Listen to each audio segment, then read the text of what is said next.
notre peuple, et ça passe pour le peuple Nabisson. Vous voyez ces gens qui sont là-bas, ils ne font rien pour le peuple. Au moins, quand on a table d'élection, il y a des t-shirts, boyer, tout ça, on va tellement beau. Mais nous avons beaucoup fait.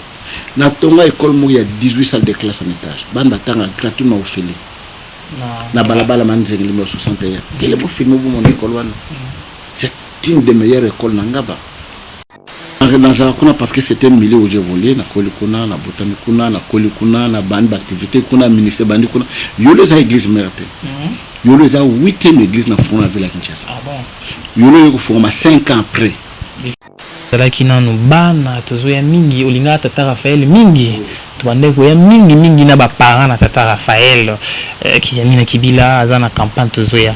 Mais quand vous kota ki na politique, niti makambwana ilalaki.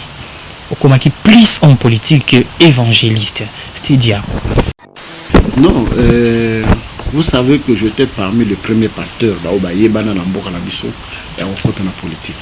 Né na Outa Loba, j'étais diabolisé na bateau. Non, pasteur côté na politique, à côté na magie, Azaya Nzambete, Boyna Boye, tout ça. Alors, il y avait une fois. Je prends cet endroit.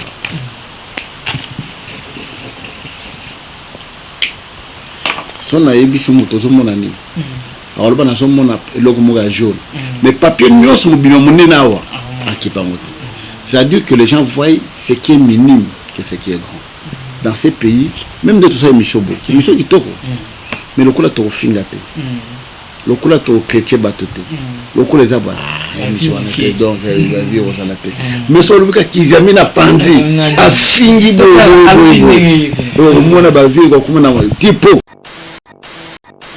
Très chers amis internautes, partout là où vous êtes, nous vous disons merci pour votre fidélité à notre chaîne État des droits TV. Aujourd'hui, nous avons le réel plaisir de recevoir pour vous un grand homme dédié de notre pays. Il s'agit bel et bien de l'évangéliste Kizamina Kibila Jean-Oscar, visionnaire du ministère La Puissance au nom de Jésus-Christ.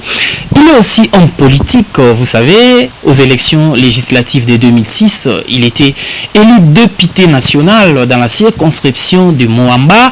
En 2011 également, malheureusement, on l'avait invalidé. Nous allons essayer avec lui de parler de la politique et pourquoi pas aussi de l'église parce qu'il est aussi homme d'église. Et je vous demande de vous abonner massivement à notre chaîne État des droits TV. Merci à notre ami Diki Diki qui est derrière la caméra et je n'oublie pas aussi l'assistance de notre ami Mouna l'artiste Bandekonyo Sobozo Andabiso partout à travers le monde. C'est votre frère, votre ami Gino Dio Kakabambatoué Lelo Kulukelabino. Information et Mimi Biso Awana Kije na quartier général et ministère La Puissance au nom de Jésus-Christ Ndetoyambi évangéliste Kizamina Kibila Jean-Oscar Mbote Mingi Papa Mbote Deko. Merci na Koya na bino na kat na bureau et puis na siège na biso Nzambe apambola bino na disposition na bino na ba question na bino. Merci beaucoup homme de Dieu. C'est pour la toute première fois biso to ya mbayo mais oza elongo yebani tambani ko ba ko munu be bandi ko bele ba yebaka na Kinshasa misuba na poto ba yebi ope na poto oza elongo yebani to bandana d'abord na casquette na comme étant homme politique. Lelo oza na kani oza na ngambuni. Bon, d'abord que nous sommes président d'un parti, où est ça là qui est la candidat et puis on a bimaki qui député, parti Babengi ACRP, Alliance des chrétiens, l'Alliance des chrétiens pour les renouveaux et les progrès. Alors, les lots, nous avons une alliance avec AFDC, il y a le Bati depuis Kala parce que Azam qui est dans le Parlement, le président du groupe parlementaire, botant tout ça, le parti, dans ma camabelle, ils sont des aïe seuil. Il faut atteindre ça, il faut qu'on s'en aille, partenaire, alors j'ai pensé que c'est l'alliance, le parti avec un sénateur Bati, il est toujours que vous vouliez, et il y a un des ans à 4 na Union Sacrée. Donc, les lots évangélistes qui ont Kibila, le quoi, ils ont alliance, na FDCA, ils ont Union Sacrée, donc il peut automatiquement bon implication les acabongo donc moi na solo azala kata le bongo le baté que na zali banda ya maman azala kata maman Azana kati ya mama kasi actualité politique ya mboka ndeza kotambola bauti konomi premier ministre de cela un jour oza komuna ndenge nini est-ce que oza premier ministre oyo ko répondre la battante ya bana mboka ndenge to ba problème Congo nyonso eza prioritaire o komuna ngona liso non toko juger modete autant plus que ça l'inamité peut-être apparence c'est quoi sapé tout est kaya sala et na soka total de toko juger motwana parce que bis no Congo to jabade kala ko kate écouter le côté tout ça non tout peut ses chances pour ça na biso ka sala malam parce que les lots oyo so ki mboke zana kimia mboke pamola mi ko mboke zo kende zali pamboli pour na biso nyonso pour pas ce business zali ko monango to souhaiter bonne chance ayana ba aider malamu ba réforme malamu pour etombola mboka na biso. D'autres personnes disent évangélistes que ba nommé physicien Congo ndenge mboke zali bongi ba nommé homme de droit mingi économiste ba ki nommé ingénieur est-ce que magambo ko simba. Non, vous devez savoir qu'une chose que ma poste Moussousou est dépendant aux avantages de domaine. Avoir des conseillers, tu as des conseillers parce que les accords économiques et la politique. Ils ont toujours ma belé, finances, les environnement, les alliés belé, les causes à la wana. Les syndicats sont bien encadrés, na bateau ba conseil mo malamu, et la bateau est imposé, hommes total, il faut compétence et jouer, méritocratie et jouer, bateau bazana moto bazako réfléchir pour na okena mboka na biso donc les problèmes. Ils ont un problème tendé bandeko bazolo ba réseaux sociaux, az ingénieur, il fallait pas nommer qu'un économiste. Mais toi un ministre à budget, VP ma budget, azam tu as droit c'est un avocat, mais ça un budget évangéliste alors il faut qu'azala bien encadré, bien entouré. Évangéliste on a pas ça comme ministre était parce que côté politique en moment kala ba gouvernement zobi tout le monde a open ba photo na kingakati il n'a qu'à députation comme ministre ou ministrable était non ministre maintenant ça côté politique parce qu'a accéléré na niveau moko boye ça pour ça maintenant na vie tant aux okola aux ambition mo peut atteindre mais toujours est-il que politique à l'élo il faut avoir des mentors, des gens qui peuvent t'aider, mais nous nous battons seul par la grâce de Dieu, toujours kende malé, Moukolonzambe, à Osepela, Tokumawana, Tokosape Mosala, tout démontrer de quoi nous sommes capables. Nous avons le bandé comme ça la bonne émission. Il y a beaucoup de mes camarades tout le temps, la bonne ministre. Et donc, promotion n'a sur Yelka, deuxième promotion, il y a jour. Mais c'est ça la science politique en 97. Dans Yelka, tant aussi, il y a même 3-4 de mes amis qui étaient des ministres. Sauf que pas la biso ba chrétien ba mona que so zo sambe zo na yelete il faut pas minimiser le bateau ba sama yel par exemple kota ba loge ba ça non c'est faux sauf que nous n'avons pas des gens qui peuvent nous pousser encore mais nous comptons sur le Seigneur le temps venu peut-être nous avons rebondissement comme ça vraiment évangéliste Rabi nous comptons sur le Seigneur les temps venus nous soupetango ya moyo parce que vous avez une alliance na FDC Tourouana Bafinaki mais cette fois-ci on a une union sacrée derrière les professeurs les sénateurs Bahati Yenda avec informateur donc on a appelé moi quota na mais pourquoi pas la quota na wana oui na mona ikombo na c'est ça oui na expert na bureau parmi bato basala pour la identification et à identifier la majorité j'étais dans son bureau mais tout dépend à Mokonzi tout dépend à y préférence na y ndenge ezali voilà FDC dans la Congo le maire alliance ça et belé qui était au décider à quoi ça là-bas nous ne pouvons rien faire là-dessus. Merci beaucoup évangéliste ndé na vous présenter awa vous avez élu il y a Mwamba la 2006 na législative wana na 2011 malheureusement kota ki baiki ko invalidé mais na 2006 wana makambo lobama mingi na kombo na yo mingi etikala memba mama so okuta na mama ona koe na suka ya kingasani kuna akoye biso tulingaka papa na mingi maboya ka babakisela ba mibali na biso salaire betele biso mwa histoire ngo kezaka ndenge nini oboya babakisa yoka député moko yoka élu ya Mwamba mais oboya babakisela ba fonctionnaire de la République mo salaire. Non, oyebi nazaka na passe mingi na mboko na biso. Ya komona kima bino ba journaliste, vous posez des questions qui n'a pas de sens d'être posées parce que bato batanga classe. Na monde entier, bato n'a jamais question que nana liba mata salaire, nana liba mata salaire. Donc question wana na parlement moté bato na rango. Bon so bato na ngona tanga biso pas bato na rango te.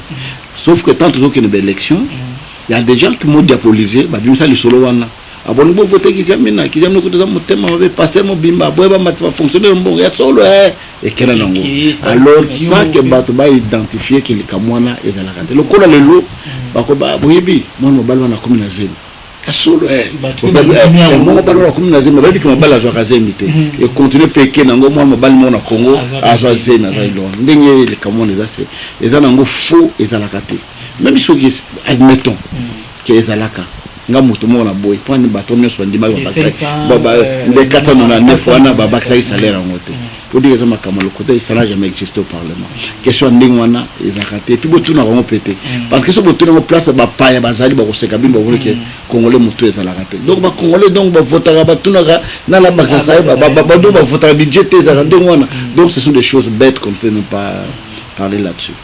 Donc ça a adversaire politique, va nuire et puis débat. On dit que la population a besoin de la population est tellement limitée. Les solos sont au bimisa, barça ne baroyo akaba ondimaka barosalam. Ils appellent tâche na bino homme politique et ambo cannabis omoni. Comme si vous avez plus de contact na base car à la veille élection tant qui et après wana au monde ba qui gère ba parti mingi kangaka au cas où direction ya commune telle et koufi mais à la veille élection de yaka c'est pour cela ba tout baza vraiment instruité sur les plans politiques. Vous savez la politique ça demande beaucoup. Au Congo beaucoup de présidents des partis politiques nous n'avons pas d'argent. Vous comprenez? Tant que tu vas quitter wana nyonso ba bureau par-ci par-là, il faut que foute en moi. Au monde que moto azana gouvernement, il va partir na pays les autres vivent. Mais il faut que le monde 3 mois après et là les nango pour dire que bazouaka source quelque part. Mais nous nous battons. La seule chose que notre peuple, et ça passe pour le peuple nabiso. Vous voyez ces gens qui sont là-bas, ils ne font rien pour le peuple. Au moins, quand on a table d'élection, il y a des t-shirts, boyer, tout ça, il tellement beau. Mais nous avons beaucoup fait. Dans ton école, il y a 18 salles de classe en étage. Banda tanga gratuitement au fili. Na balabala manzeng numéro 61. Quel est le film où mon école wana? C'est une des meilleures écoles nangaba. Bana batan, j'ai plus de 1000 enfants. Mais bon, moi, j'ai tant d'élections. Bapara bana wana ba voter mouton ba pe ba t-shirt. Ba bossali mouton ba bossala. Et moi si on m'appuyait, qu'est-ce qui me manquerait? Na tongi na ngaba, na tongi na lemba, na tongi na tété, na tongi senso, tout ça pour l'avenir de nos enfants. Mais non, ba équiper wana te ba olinga mouton et pesa bango lipa mako wana. Ba bossani ngo pe ba bossani bango. C'est ça le mal de notre pays. Mais je crois que peuple congolais malais mais ce jour fondamentalement ça doit comprendre et d'ailleurs l'élection peut et pas la bise à transparente c'était une nomination au l'année la 2011 to bunda to baby sambon comme mata bateau ba bimata libanda te ils nous ont remplacé kombo na yo yeba ngote pe yoka ngote yoka la bimita alors place campagne ça qui au monde qui était ma fiche au monde qui a ngote mais à l'équipe ça décourage c'est ça le problème de notre pays to ligne justice nous la distributive et puis de façon que moutunion so a mérité mbanonaye mais à la tête kaka ne bon net na kana tabalonga na 2011 j'étais surpris au bagan la zoaka 500 voix tala na village Kinshasa na qui ont 500 voix ezani dans une église na Ngaba dans une église na Rigini dans une église na Livulu dans une église na Matete dans une église tout ça et puis à part ça école na banango depuis 87 j'avais que 23 ans à l'époque même donc makambo solo kuta d'élection exacté sur le père politique exacté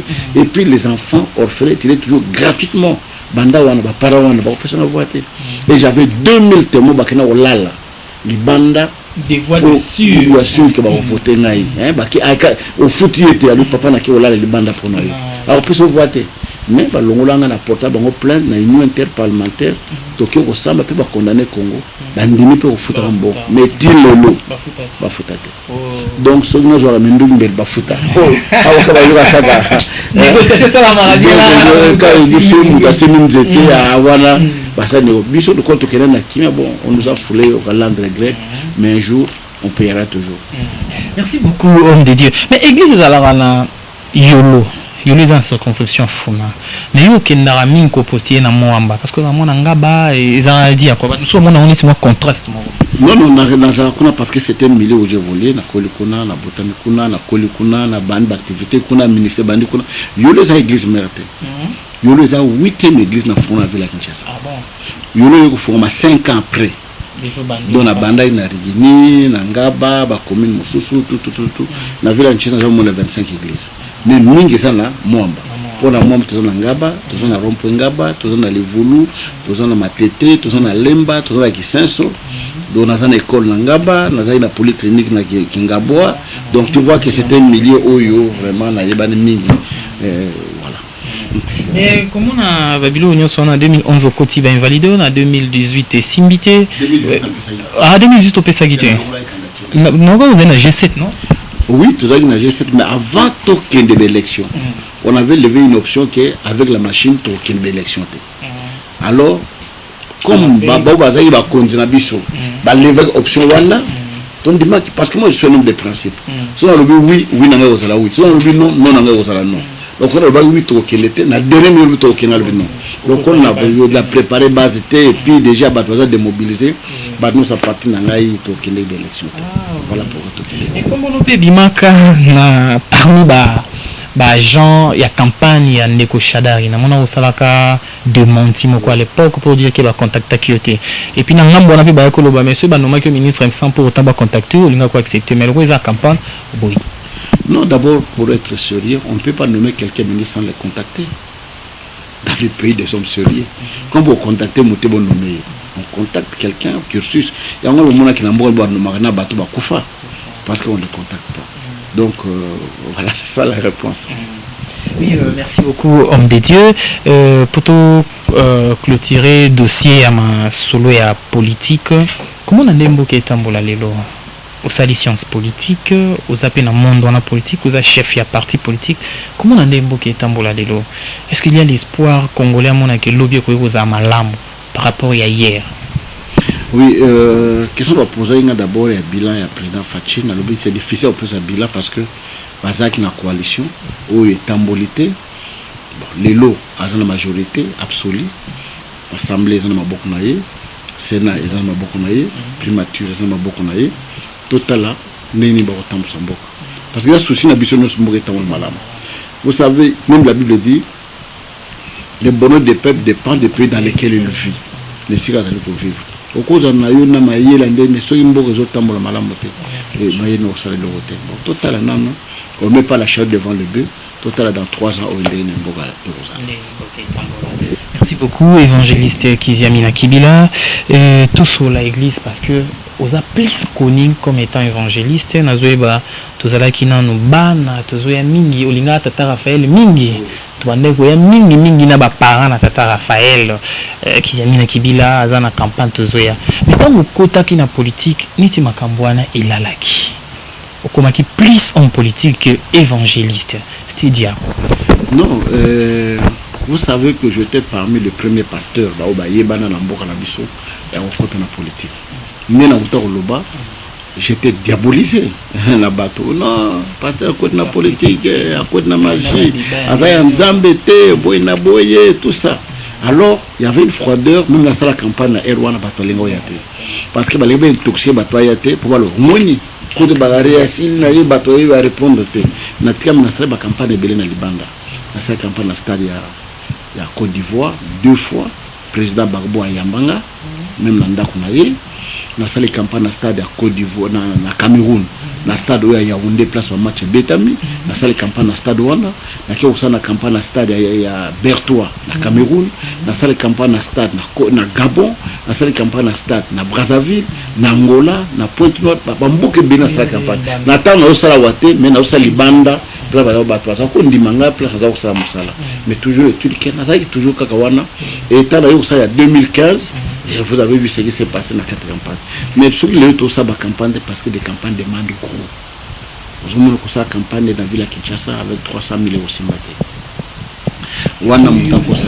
Fiche à minene à bien belé. Wana ça ba fiche na poto. A fiche na moga za $2. Alors awa za $5. On a $2 au frété en haut. Bon, je grande la ville de Kinshasa, ça ça 1000 affiches. Au tchano kana yolo au symbate. Alors il faut au moins 50 000 affiches.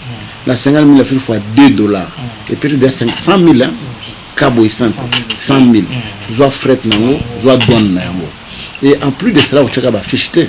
Il faut que la publicité sur la chaîne de télévision. Il faut 100 chaînes. Il faut miser quand même un grand nombre de chaînes de télévision pole ya ko ba banderole ya ko ba panneau ya ko louer stade ya ko louer instrument ya ko louer podium ya ko laisser ba intercesseur ko internet bango, ça dit que ce n'est pas une mince affaire. Alors comment tu peux faire une telle activité sans appui à battre? Et tout ça je le faisais seul. Tangwana ozomona ke ba mukileza ki bien ba invité na Gabon ke so kampala munene kuna nzampa sungi ba pamboli okena mboka boye osangisi mbongo no lio osoma ndako na yo do luka mutuka oyo kuchanga na carte d'évangélisation. Mais na tango une situation économique ndenge ezali moyo ozoma koki wana ezate pour cela musala wana. Et de deux, quand on a eu la campagne, il y a des gens qui construisaient. On a vu 300 000 à son le pan. Maintenant, il y a 300 000 dans cette campagne d'évangélisation. Et après, on me critique. Ah, ben, il y a des alors, tant qu'on a eu la campagne, on critique la campagne, alors, nous avons été comme des pépinières, il y a fournir des églises avec tout climatisé. On dit, alors, c'est comme ça l'église a levé l'option que non. Tout est campagne, tout côté en phase, il y a construction, il y a le pan, maintenant tout a fait tout banotonga. Voilà pourquoi moi et le quoi na campagne c'est déjà que nous asila na ye buna bote na zamungwate et le va kateza kaka. Parce que souvent le bakeno qui Ziamine c'est la 20 ans le politique est silicié donc azo ça sous campagne tête aux localités. Ça fait 12 ans dans la politique, il faut le quoi les zonga. Mais non, ces gens qui disent comme ça, est-ce que la campagne est contribué à $1 par contribuer? Bon, ça campagne. Bible lobby, mutumonta que na musala qui soda na mbongo yimoko. A son bateni, à son munduki, à son massage, à son basapato, à mille ça non. Il faut qu'on le sache. Baninga na biso azana ba Nigeria wana, azana campagne. Au monde homme d'affaires chrétien. Ah muto na zamoto na nzamba. Azana campagne. T'as la 50 000 ans, t'as 10 000 ans, t'as 5 000 ans. Après à cette campagne. Tant que à cette campagne, au fond peut bien montant mo qui permettre que prochainement qu'on organise activité monsieur. Campagne ça en 2015 na triomphal, ça m'a coûté $300,000 cash. Au fond de 50 000. Au yibisangai combien de temps ça suppose ça mbongo sa campagne. Donc c'est difficile. C'est ça la plus grande difficulté de nous. Évangéliste autour le bali kambo ya construction. Ozana kombo. Au lobelo moko oza quand même oza les premiers serviteurs dédiés à côté de la politique parce que Miken Gepe Bazara même c'est il va critiquer en assemblée provinciale à député à pasteur Bazara mais batu ba yibi bangote même dans l'assemblée nationale là ba misupe Bazara yi ba collègue mais batu ba yibi bangote oza kombo munene mais comment na etonga ici ko sela nzambe na kombo neti eza ko bala nati eza tiako. Non, vous devez savoir que nous avons 25 églises. Vu difficulté de zona ngona mboka muta uta le vulu aya awa auta matete aya awa na fongola ba centre et ba assemblée zona lobi que la 5 sabato nyos oyanga ndé parce que des gens qui veulent yemo ka passer ate aka yemo ko makamwa yemo ate aka tout ça. Mais moi j'ai 25 églises dans la ville de Kinshasa, c'est normal. Et puis en dehors de ça, moi-même j'ai acheté moins 10 parcelles dans la ville de Kinshasa d'églises na biso. Massina pour foutre la rater. Na mo l'ensemble de l'église est à 1 centime. Ma tête Massina na somba, Njili na somba, Livulu na somba, Makala na somba, Selembao na somba, Kindele na somba, place télévision na somba. Donc na somba nyos wana pour ne batomo na kaka mais ils ne savent pas la politique qu'ils doivent utiliser. Parce que même les exercices dans la classe, on résout d'abord les exercices plus simples. Où il y a ma casse, on résout dans la cime. C'est qui nous a fait une difficulté. On se bat avec le temps. On ne fait pas une course. Et d'ailleurs, pour ceux qui ont appris à tomber, je vais me lancer plus une évangélisation pour gagner ma âme, pour tomber après. Mais si je me suis influencé parce que l'église est une pression ma casse. Mais pour moi, ce qui compte plus, c'est les âmes que l'église. Plus les âmes que l'église, mais Nzambe.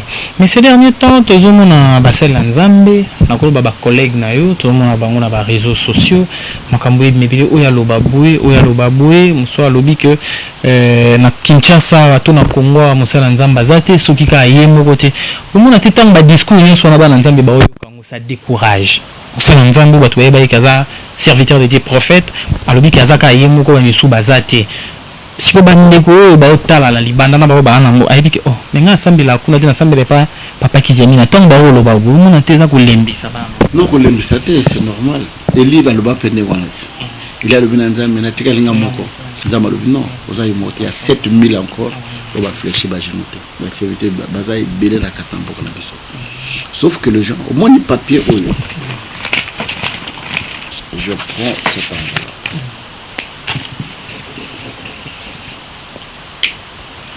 Son aébi son moto son mon ami. Alors ben son mon logo moga jaune. Mais papier nous sommes bien monnaie nawa. Qui pas moto. C'est-à-dire que les gens voient ce qui est minime que ce qui est grand. Dans ces pays, même de tout ça émission beau. Émission qui toko. Mais le coup là toko fingate. Le coup là toko chrétien batoté. Le coup les abats. Émission donc il va vivre aux anaté. Mais sur le cas qui jamais n'a pandi a fingi beau. Moi na ba vivre comme na tipo quoi. Beaucoup na ba 10 000 20 000. Les gens aiment ce qui la bassesse des choses, pas des choses constructives. Dans la émission belé na YouTube, dans la émission belé na la mon émission qui toko, ba luma kambo bien mais pour na mboka. Mais au moins sans vie. Mais au baluba qui yingaki, afingaki, à l'obiboy, au moins 10 000 37 000 vies. C'est ça la culture de Congo. Alors c'est de la médiocrité. Oui, mon Nzambe toujours continue. Toujours par rapport à l'église. Ma confession religieuse, je pour moi, c'est sangwa telemi, sangwa yangaba, sangwa lemba. Oyo kamotien. Mais bazana ba problème, mais bana ba cadre na bango ba vanda ka pour que ba arranger mambo. Mais la confession église des réveils évangélistes. Mutu na mutu mona bimi lelo ndena bi ngana ebio to zabana mike to zoya na tatara fait. Mais mona bimi lelo neti nzamba bimi la na 23h abia ba vie na basila. Pourquoi côté Nabino on présente? Non, il y a une chose. Hein. Moi, j'ai étudié à l'école catholique. Moi, je voulais devenir prêtre. Même la couvent. Donc, on ne prend pas n'importe qui.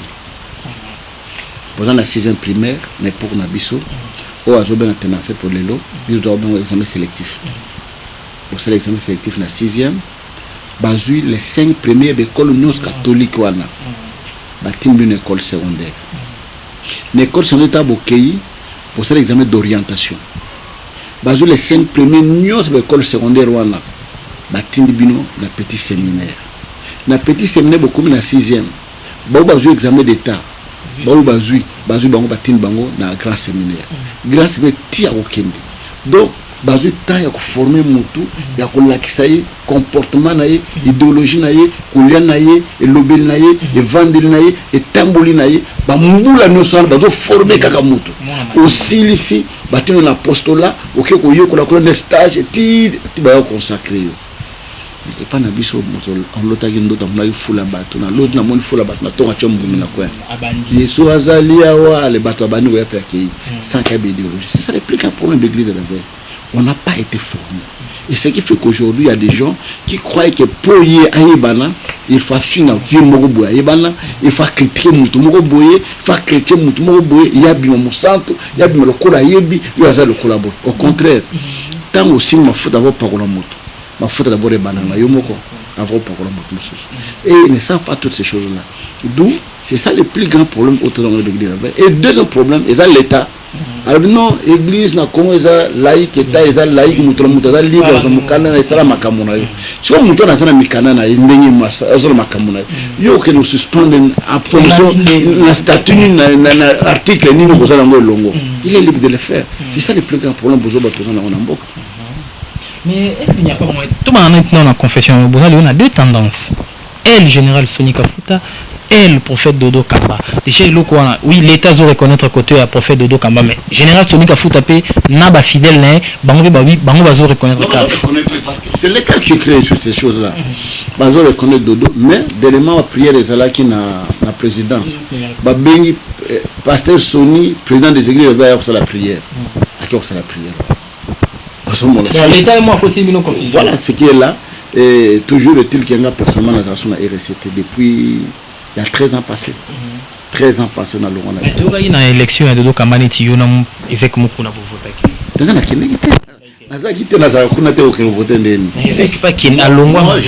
Moi je suis le fondateur de RCT. Mutasala statut en Ezanga. Mutasala règlement de l'intérieur en Angaï. Mutakota na ministère de justice Ezangaï. Tout se fait chez moi personnellement. Mutu société. Et tant que ça arrêté, Albert Kankin est président, qui est vice-président. On a cheminé pendant 10 ans. Mais après 10 ans, il qui continuer le sous dans le vité. Tout le mandat moko renouvelable. Oh non, mais ça tout ça. bah ça l'assemblée générale dans ma chaparde va changer statut. Je me suis retiré, je dis non.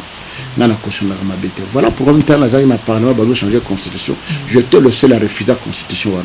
Même mon va passer à député, trois députés nous soyez bien en 2006. Na boya aux bon il y a plus. Ce n'était pas moins de $10,000.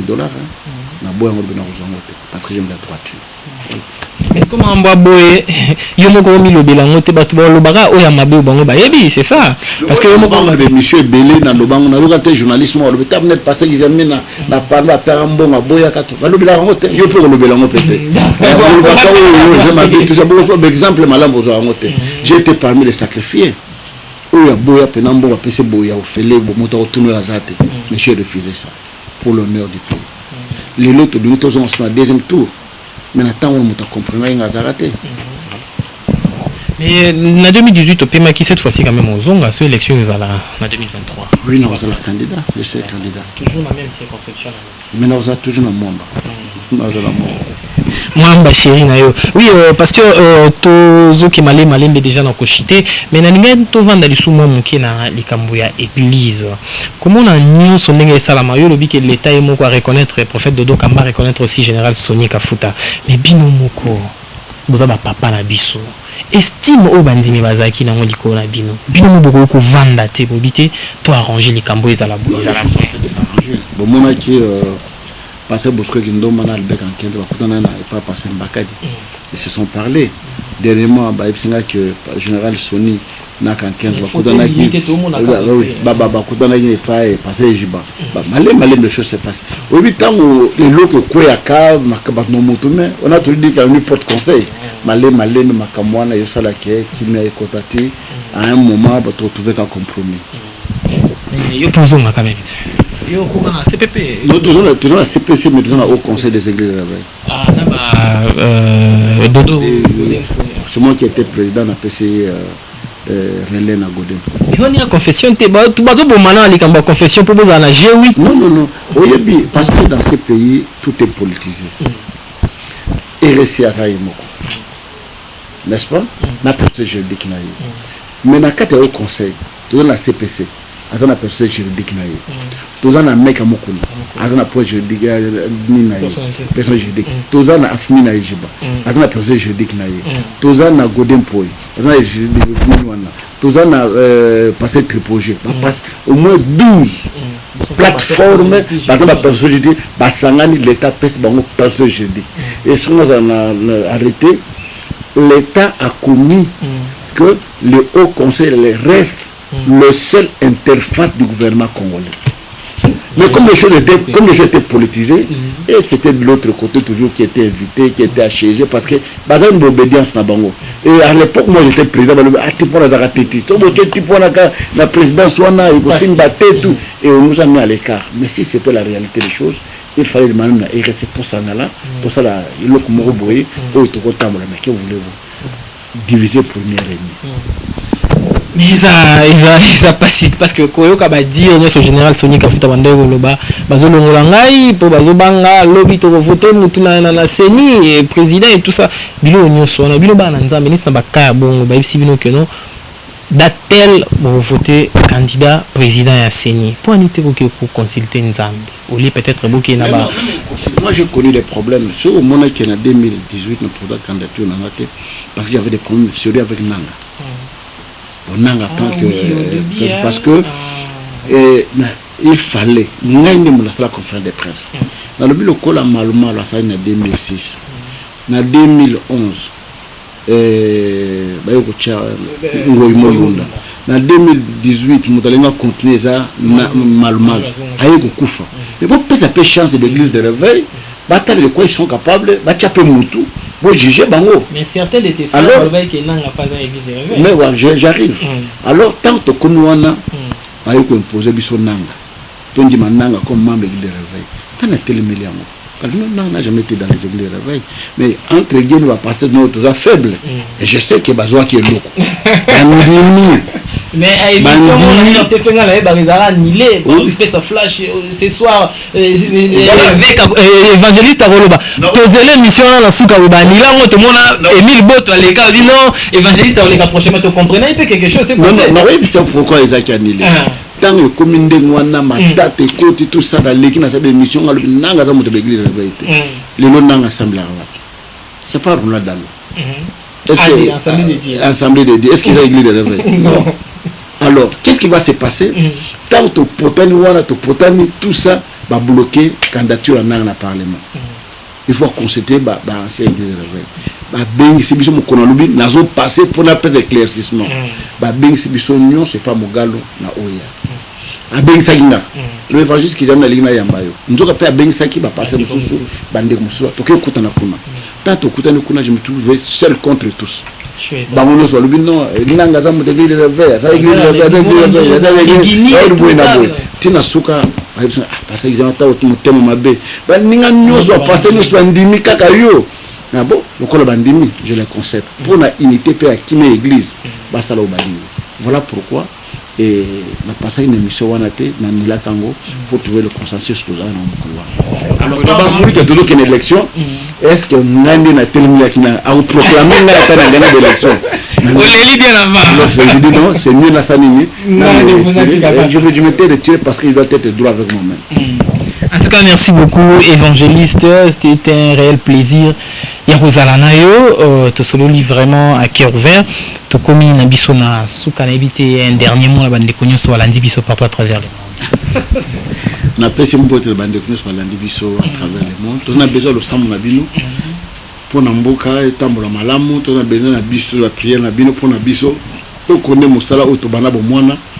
To sukisa ngona nzela te. So pe besoin na makoki bo sunga biso pour bozo linga to sala biso moto kokate. Nzambe asunga bino apambola bino nde to mona be États-Unis ba pasteur wamba kombiner pour bande ko na bango ba simba bango na mesa baza ko sala. Ndeko mo bisanga passer exemple était notre bonke, était notre bénigne, ba campagne ba ni tout ça. Et aujourd'hui, nous n'avons pas quelqu'un qui peut encore relever Pantoana l'évangile ndenge zalaka. Je n'ai plus de moyens comme j'avais avant avec les temps qui courent. Et n'attendons pas une bande, une exigence et tout ça dans les lotés. Les lots aussi, nous avons beaucoup d'ambition. L'âge aussi avance. On pense à autre chose. Si Dieu vous touche de nous soutenir pour la missale tout ça dans telle qu'année prochaine, nous allons préparer campagne mon stade de martyrs. Donc 20 ans après. Donc 20 ans après. Donc merci. Merci beaucoup, évangéliste Kiziamina Kibi l'agence car visionnaire et responsable à l'église ministère la puissance du nom de Jésus-Christ. Donc merci beaucoup et ça qui plaisir pour la biso merci l'équipe technique Diki merci l'assistance Mona Cédric, na Pessimbote, Nandeko Patrick Maza, depuis les États-Unis, à Washington. Je n'oublie pas aussi maman Adrienne, moi aussi à Papa Riben, yépé na États-Unis, na Washington, et Angèle Tumba Kabamba, na Pessi yépé Mbote Ebele, Bandeko Nyo Sobolandi Bisobo s'abonner massivement. Ceux qui va question ezali, ceux qui nous souhaitent, nous souhaitent par rapport à ma soto solina évangéliste, vous tiens à commentaire ou bobengi biso carrément na numéro est affiché, to benga lisusu évangéliste to kozonga pour que to solana lisusu masolo ou etikali parce que aza toute une bibliothèque masolo et ko aussi laté na quelques minutes tout ça ensemble. Merci beaucoup. À la fois prochaine. Tika ite nzambe azana vino et Kimia Mabota na vino. Au revoir. Bye.